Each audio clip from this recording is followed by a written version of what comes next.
Ladies and gentlemen, it's official. Moon Knight is getting an annual. A book with Moon Knight has been going on long enough for the book to get an annual. So it's annual Moon Knight number 1, 2022.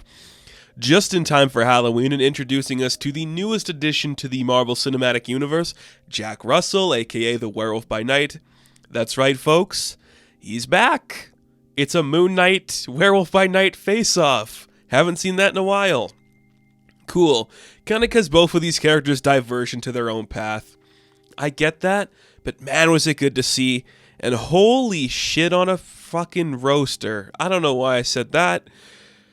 This book was amazing. This brought back so many things I've kind of been waiting for Jed MacKay to touch upon. And I like it. So this book opens up. There's a strange knock on the door of the Midnight Mission. Reese is like, some lady's here. I don't know who it is. Can we let her in? He's like, yeah, let her in. Who is it? It's Marlene, making her debut in this mythology being built by MacKay. She's like, can I talk to Marc, please? Because Jake's the initial one to meet her. She's like, I need to talk to Marc. Something important is happening. Maybe I'm picking up on something here. She does get a little flirty. A little bit of flirty in the way her arm is positioned when she's talking to Jake.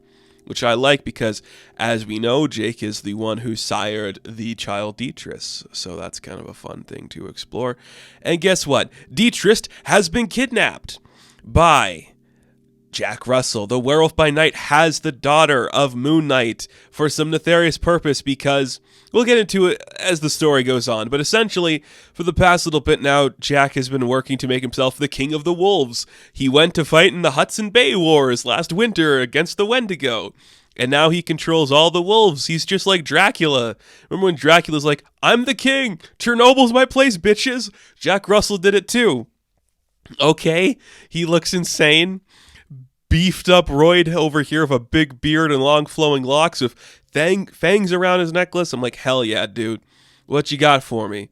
I'm loving it. Very fun. So Marlene kind of lays a little bit of backstory into what happened.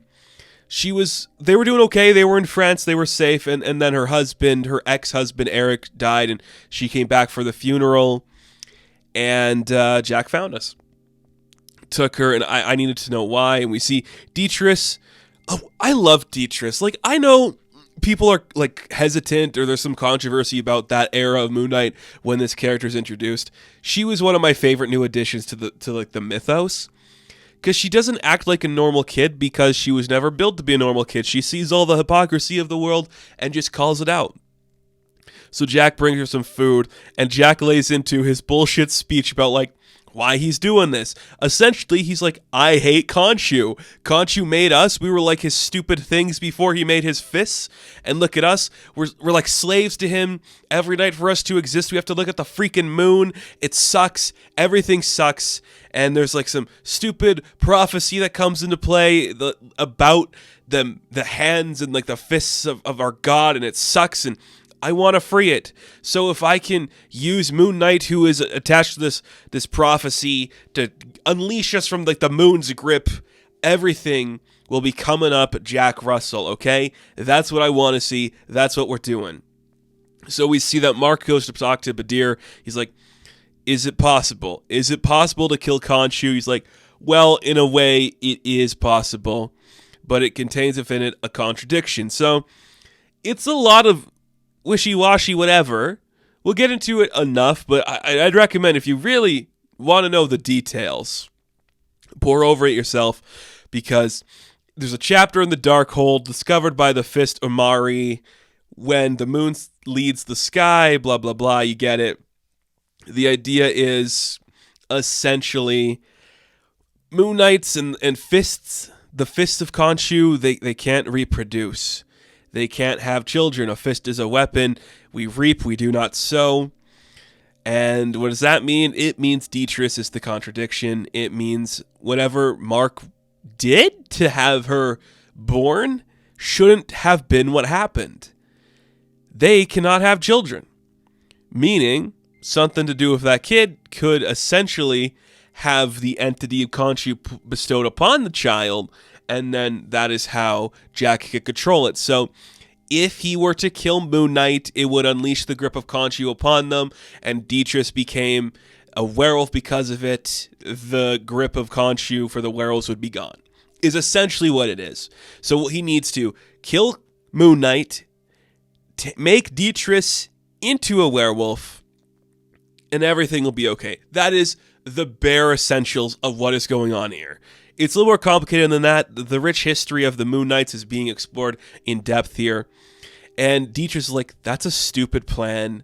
Why would a book do that and tell you that? It's dumb. But it's happened before, and it's talking about like the werewolf god Tyr, and it's kind of like he existed too.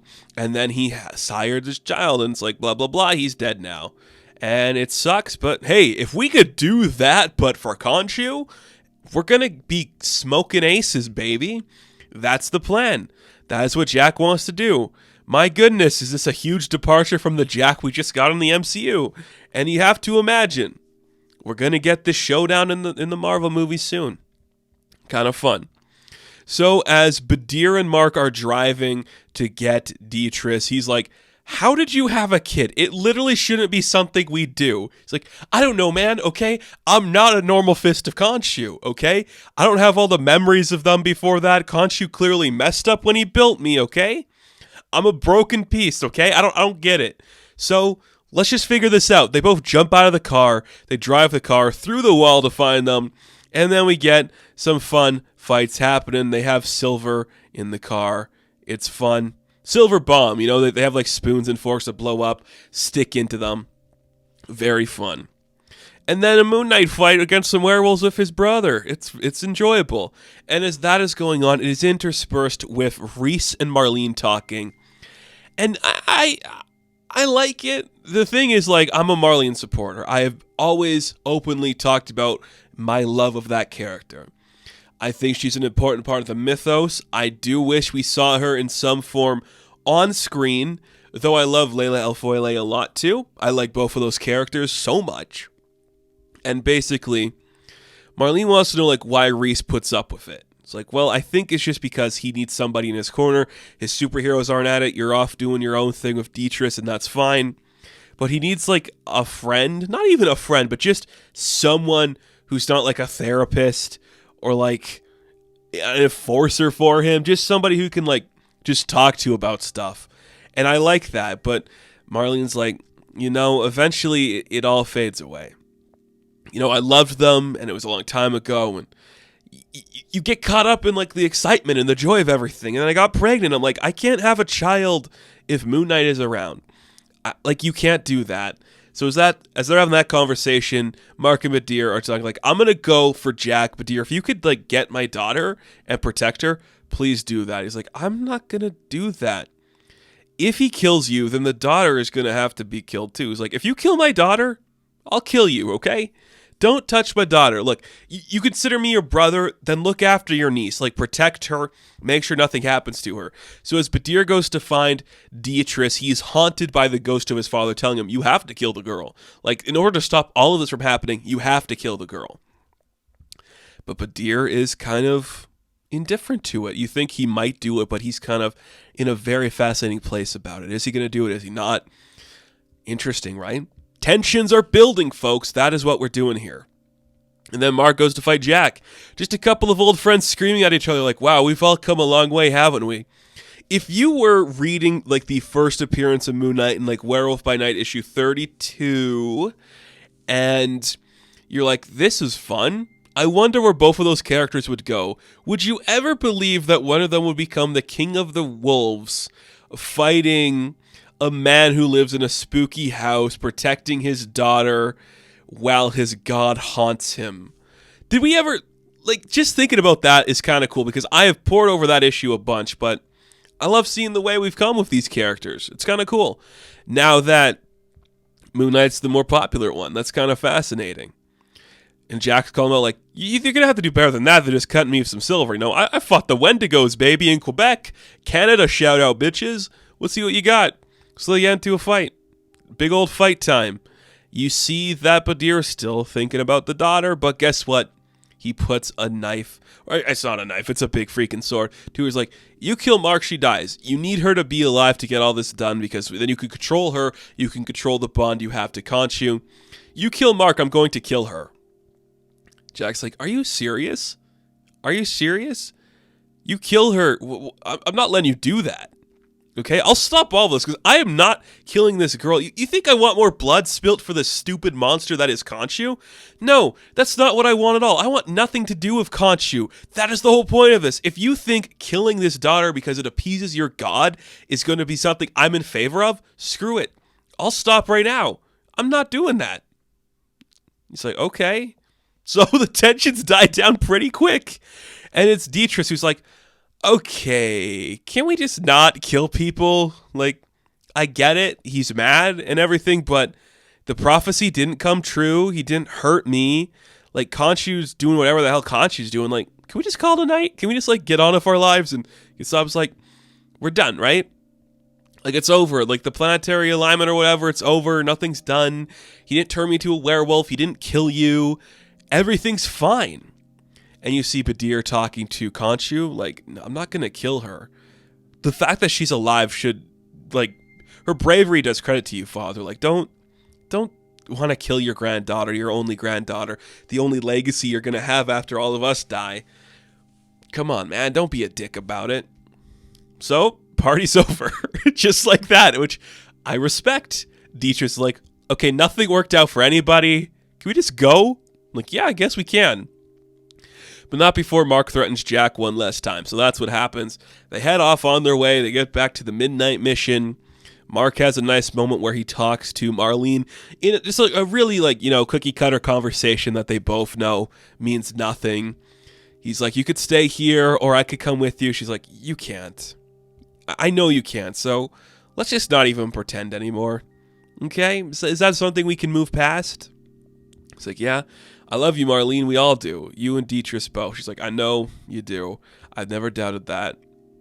Let's get on with it. And I'm like, that is very nice. So the book ends and they're going to go get some ice cream. And I'm like, hell yeah. That's a fun ending for a really fun annual. Again, I could definitely have seen this becoming an entire arc. You know, where it's like, oh man, issues 20 to 26. It's Jack Russell versus Marc Spector. He's got Diatrice. I respect Jed a lot more now for him being like, it's just the annual. You know, you got Diatrice, you got Marlene, you got Jack. I like all those characters. We don't need to focus on them. Right? That's not the story he's weaving. So pushing it aside, sure. Make it the annual. Get a lot of people in there. I love the art style in this book. Federico's back. It's very fun, very bubbly, very anime. The werewolves all look jacked, all look ripped. I love it. It's a good addition to the pantheon of Moon Knight's books coming out right now. If anything, it's one of the better ones, and they've all been fantastic. I really dug this issue. Very fun. We can move past it. Badir learns a lesson. Diatrice just shows up and does great stuff. Marlene has agency. Marc is angry at the world, realizing he once again is broken. And the best part is Khonshu reminds the world he is the biggest threat to the Moon Knight identity. His biggest villain. How could I hate that? How could I hate that? I ask you. You can't. So Moon Knight Annual number 1, 2022. I'm going to give a 10 out of 10. Yes, folks. So thank you guys for watching this review. Be sure to like and subscribe to the channel. As always, you can check me out on Instagram, TikTok, and Twitter. And as always, I will catch you in the next one. Have fun. Stay safe. Good luck.